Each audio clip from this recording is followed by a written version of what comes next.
প্রথম পাতায় লালকালিতে শিরোনাম হয়েছে, আওয়ামী আমলে উন্নয়নের আড়ালে ভয়াবহ লুটপাট, ভবন আছে কাজ নেই। যেখানে বলা হয়েছে জেলা উপজেলায় ছড়িয়ে ছিটিয়ে আছে অসংখ্য ব্যয়বহুল স্থাপনা, রক্ষণাবেক্ষণ বাবদ প্রতি বছর কোটি কোটি টাকা খরচ, মন গড়া প্রকল্পে আমলার রাজনীতিবিদ ঠিকাদার সিন্ডিকেটের পকেট ভারী। সেই সাথে ডাকসু ও হল সংসদ নির্বাচন, ছুটির দিনেও হলে হলে জমজমাট প্রচার। তার পাশেই শিরোনাম প্রথম পাতা শেষ কলামে রাজপবিত্র ঈদে মিলাদুন্নবী। সেই সাথে নিচের দিকে একটু যদি চোখ রাখি দেখব ট্রাইব্যুনালে গুমের মামলা, তদন্তে অগ্রাধিকার আয়নাঘর ও টিএফআই সেল, এবং গোয়ালন্দে নুরাল পাগলের দরবারে হামলা, নিহত 1, এবং রোগীর মৃত্যু হলেই মেলে আরেকজনের সুযোগ, সরকারি হাসপাতালের আইসিইউ যেন সোনার হরিণ। জাতীয় পার্টির কার্যালয়ে ফের আগুন ভাঙচুর।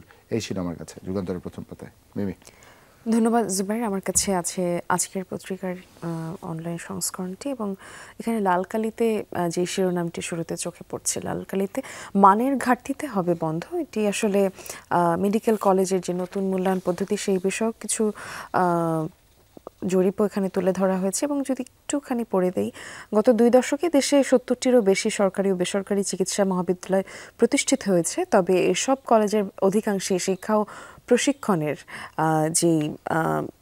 ও প্রশিক্ষণের মান পুরোপুরি বজায় রাখতে পারছে না। এবং এখানে যে জরিপ আছে সেখানে প্রতি বছর ভর্তিতে আসন সংখ্যা কত সেই বিষয়ে একটি ধারণা প্রকাশ করা হয়েছে। এবং সেই সাথে দেশে মেডিকেল কলেজের সংখ্যা মোট 37টি সরকারিভাবে এবং বেসরকারিভাবে 67টি। এর পাশে আছে বিএনপির বাইরের সকলকে নিয়ে ঐক্যের চেষ্টা করছি, সৈয়দ আবদুল্লাহ মোহাম্মদ তাহেরের সাক্ষাৎকারের ভিত্তিতে দেখতে, আপনারা যদি পুরোটি সাক্ষাৎকার দেখতে চান তাহলে এখানে একটি কিউআর কোড সংযুক্ত করা আছে, সেটিকে স্ক্যান করে দেখতে পারেন। এবং তারই সাথে আছে গণপরিষদে অনর এনসিপি জামায়াত চায় গণভোট, ডাকসুতে প্রচার তুঙ্গে চলছে সমঝোতাও। এবং তারই পাশে আছে ভোটারের কাছে গুরুত্ব পাচ্ছে প্রার্থীর ভাবমূর্তি।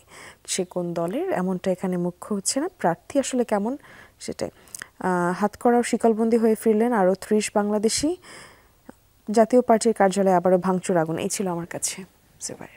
ধন্যবাদ। আমার কাছে আমার দেশের একটি অনলাইন সংস্করণ রয়েছে, তার প্রথম পাতায় আটকে উঠবার মতো একটি শিরোনাম আপনাদের পড়ে শোনাতে চাই, মনোযোগ দিয়ে শুনবেন।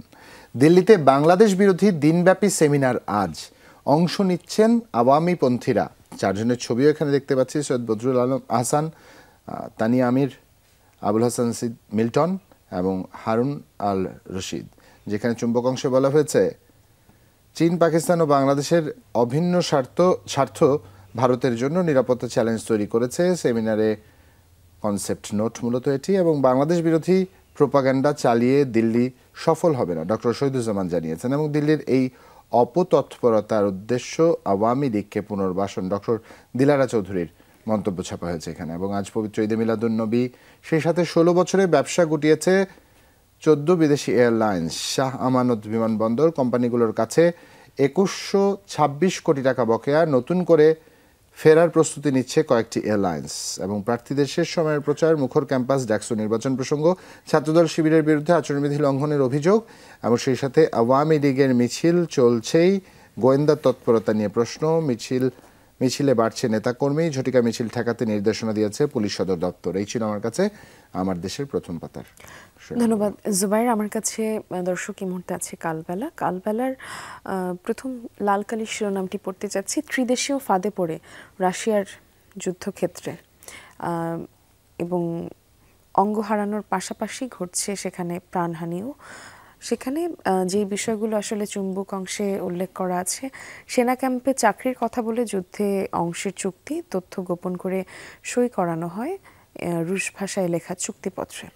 এবং আরও বেশ কিছু পয়েন্ট উল্লেখ করা আছে। তারই ঠিক ডান দিকের কলামে বক্স করে একটি শিরোনাম আছে, তারেক রহমান ফিরছেন কবে। এটা প্রশ্ন হতে পারে, অনুসন্ধানও হতে পারে, তবে এটা কি যদি জানতে আগ্রহী হন পুরোটি পড়ে নিতে পারেন। এবং একেবারে বাম দিকের কলামে যে বিষয়টি আছে আজকের দিবস নিয়ে, জুবাইর শুরুতেই বলেছিলেন আজ পবিত্র ঈদে মিলাদুন্নবী, এবং সেই শিরোনামটি এখানে এসেছে, পবিত্র ঈদে মিলাদুন্নবী আজ। এবং তারই ঠিক নিচে একটি ছবিতে দেখতে পাচ্ছেন কবর থেকে তুলে পোড়ানো হলো নুরাল পাগলার লাশ। জুবাইর থেকে আমরা শুনছিলাম। রাজশাহীতে হামলা চালিয়ে গুড়িয়ে দেওয়া হলো খানকা, জাপা কার্যালয়ে ফের ভাঙচুর আগুন, লেভেল প্লেয়িং ফিল্ড নেই বললেই চলে। যুক্তরাষ্ট্র থেকে ফেরত পাঠানো হলো আরও 30 বাংলাদেশিকে। এ ছিল আমার কাছে।